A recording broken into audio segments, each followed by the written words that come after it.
She reached for a piece of meat, but her mother-in-law slapped her hand away. "This isn't for you," she snapped. "It's for my son. He works all day." She dumped plain food into her plate. "Eat this." The girl looked at her husband, but said nothing. He tried to give her some from his own plate, but the mother-in-law stopped him again. That's when the wife finally broke. "Mom, I work all day too, at home, for this family." The mother-in-law glared. "This is my house. I cook this food. I decide who eats what." The wife stood up, took a deep breath, and walked away. "Just eat a little," her husband said softly. But she didn't stop. The next morning, she saw her clothes kept aside while the rest were washed. Again, she said nothing, but pain filled her eyes. She whispered to her husband, "Look, your mom washed all your clothes, but not mine." He shrugged. "It's not a big deal." "Why are you so upset?" she replied, her voice trembling. "It's always like this.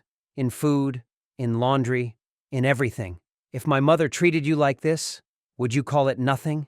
He sighed.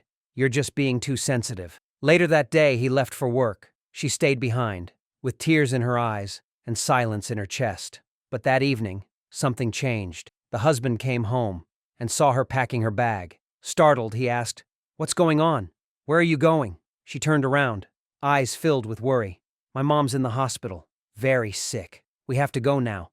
Give me the ATM card." He rushed to get it, but as they reached the door, his mother snatched the card out of his hand and walked away. He stood frozen, head down. The wife whispered, "Where's the card?"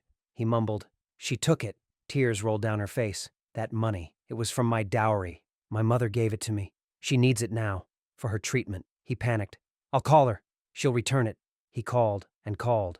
No answer. His wife, broken, whispered through tears, "She's in pain. And your mom, she's holding a grudge." Suddenly, the door slammed open. She ran to her mother-in-law, desperate. "Please, give the card back. We need to go now." But the mother-in-law's voice was ice cold. "That money is part of this house now. It belongs to me." Then she smiled, a cruel smile. "And you're not getting a single penny." The wife's face went pale. Her lips trembled. She turned slowly and said in a choked voice, "Viewers, tell me, am I wrong? I'm asking for my own dowry money to pay for my mother's treatment. Is that a sin? Let me know in the comments."